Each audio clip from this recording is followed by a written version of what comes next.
आम्ही देखील यावेळेस मी सरकारमध्ये प्रतिनिधी या नात्याने महिलांच्या सक्षमीकरणावर जास्त भर देण्याचा प्रयत्न केला आणि त्याच्यातच लाडकी बहीण योजना पुढे आली, त्याच्यातच इतर काही योजना पुढे त्या ठिकाणी आणल्या आणि त्याच्यातून एक चांगलं समाजामध्ये वातावरण तयार झालं।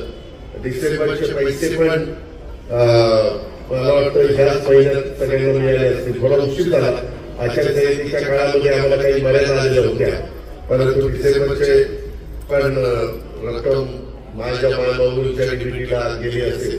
आता जानेवारीपासून बाकीच्याही रकमा ह्या वेळच्या वेळेला देण्याच्या बद्दलची जबाबदारी सुदैवाने राज्याचे मुख्यमंत्री देवेंद्र फडणवीस आणि या एकनाथ शिंदे सगळ्यांनी माझ्यावर टाकलेली, कारण अर्थ विभाग महिला बाल विकासचा निधी देतो, मग महिला बाल विकास आमच्या महिलांच्या पर्यंत त्या रकमा पोहोचवतो। समाजात सध्या एक वेगळ्या प्रकारची चर्चा चालू आहे, काही जर या योजना बंदच करणार, त्याच्यात काहीतरी आता वेगळंच करणार। मी माझ्या मायबाबूंना सांगतो ही योजना गरिबांच्या करता, ज्यांचं उत्पन्न महिन्याचं 20,000 रुपयाच्या आत आहे, साधारण 2.5 लाख रुपये वर्षाला उत्पन्न 2.5 लाखाच्या आत आहे, त्यांच्या महिलांच्या करता। आता ज्या महिलांच्या घरी गाड्या घोड्या असतील, म्हणजे 4 चाकी वाहन, त्याचा 1,500 रुपये ही गरिबांच्या करता, गरजू महिलांच्या करता। माझ्या भाषेत सांगायचं झालं तर जी आमची खुरपणी जाती, जी मोलमजुरी करते, जी दिवसभर कुठेतरी भाजी पाठीमध्ये घेऊन विकते आणि संध्याकाळी तिची चूल पेटते, किंवा फळं घेते विकते, केळी घेते विकते, किंवा काही जण आमचे झाड पोचना करतात, फुलं मांडणी करतात। काही जण माझ्या महिला एका दिवशी 4-4 घराचा स्वयंपाक तिथं पोळ्या वाटणं, भाजी 2 करणं, डाळ भात करणं, असं करून त्या पुढे जात असतात। अशा ज्या गरजू महिला आहेत की ज्यांना कुठलाच आधार नाही, अशांच्या करता ही योजना आणली। मधल्या काळामध्ये आमच्याकडे वेळ मर्यादित होता आणि त्याच्यामुळं काही विरोधक याचा बंद करणारे, याचा काहीतरी करणारे काही करणार नाही। मी स्वतः अर्थमंत्री म्हणून तुम्हाला सांगतो ही योजना तुमची चालू राहणार, तशा प्रकारचा शब्द महायुतीच्या सरकारने निवडणुकीमध्ये दिलेला आहे। त्याच्यामुळे तुम्ही अजिबात काळजी करू नका। त्याबद्दलची विनंती मी माझ्या सगळ्या लाडक्या बहिणींना आणि माझ्या मायबाबूंना देखील करतो।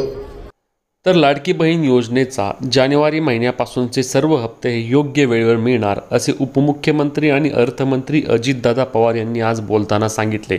याचाच अर्थ असा होतो की डिसेंबर महिन्यामध्ये काही कारणामुळे महिलांना हप्ते मिळण्यास अगदी शेवटचा आठवडा गेला आणि पाक 24 डिसेंबरपासून ते 31 डिसेंबरपर्यंत महिलांच्या बँक खात्यावर पैसे जमा झाले, परंतु आता जानेवारी महिन्यापासूनचे सर्व हप्ते हे लाडक्या बहिणींना योग्य वेळेलाच मिळणार आहेत। याचा अर्थ मकर संक्रांतीच्या वेळी देखील लाडकी बहीण योजनेचा पुढचा हप्ता महिलांच्या बँक खात्यावर जमा केला जाऊ शकतो, कारण उपमुख्यमंत्री अजित पवार यांनी आज बोलताना स्पष्ट केले आहे की यापुढील सर्व हप्ते हे वेळेवरच लाडक्या बहिणींच्या बँक खात्यामध्ये आम्ही जमा करणार आहोत आणि यामुळेच लाडकी बहीण योजना ही राज्याची एक अत्यंत महत्त्वाची आणि गेम चेंजर योजना ठरली होती आणि या योजनेबद्दल आता पुन्हा एकदा अनेक महिलांना बाद केले जाणार, तसेच पुढील हप्ता देखील मिळणार नाही असे देखील विरोधकांकडून बोलले जात आहे। परंतु यामध्ये कुठल्याही प्रकारची वेगळी चौकशी होणार नाही, ज्या ठिकाणी काही स्क्रुटनी असतील त्याच बाबी आम्ही तपासणार आहोत असे देखील राज्याच्या महिला व बालविकास मंत्री आदिती तटकरे यांच्याकडून स्पष्ट करण्यात आले आहे। आता लाडकी बहीण योजनेचा पुढचा हप्ता देखील वेळेवरच देणार आणि लवकरात लवकर आम्ही बहिणींना दिलेला शब्द पूर्ण करून जानेवारीपासूनचे फेब्रुवारी असेल किंवा पुढील सर्व हप्ते एका ठराविक तारखेलाच महिलांच्या बँक खात्यावर जमा करणार असल्याचे देखील उपमुख्यमंत्री अजित पवार तसेच की मुख्यमंत्री देवेंद्र फडणवीस यांनी बोलताना सांगितले आहे आणि त्यामुळेच बहिणींमध्ये देखील आता एक आनंदाचे वातावरण पाहायला मिळत आहे आणि पुढील सर्व हप्ते आम्हाला एका फिक्स तारखेला मिळावे, जेणेकरून आम्हाला देखील सदरचे नियोजन पुढे करण्यात येते असे देखील बहिणींकडून बोलले जात आहे। तसेच ज्या बहिणींना खरंच योजनेचा लाभ मिळावा, टायमिंगवर मिळावा असे आहे, त्यामुळेच महिलांना यामध्ये अत्यंत मोठ्या प्रमाणात फायदा देखील होणार आहे। तुम्ही देखील लाडकी बहीण योजनेचा लाभ घेत असल्यास तुम्ही देखील आम्हाला कमेंट करून सांगा आणि अशाच प्रकारच्या महत्त्वाच्या माहिती व अपडेट्ससाठी आपल्या चॅनलला सबस्क्राईब करायला विसरू नका। तसेच व्हॉट्सअप ग्रुपची लिंक देखील डिस्क्रिप्शनमध्ये दिली आहे, त्याला देखील जॉईन करा। भेटूया पुढच्या व्हिडिओमध्ये, तोपर्यंत जय महाराष्ट्र।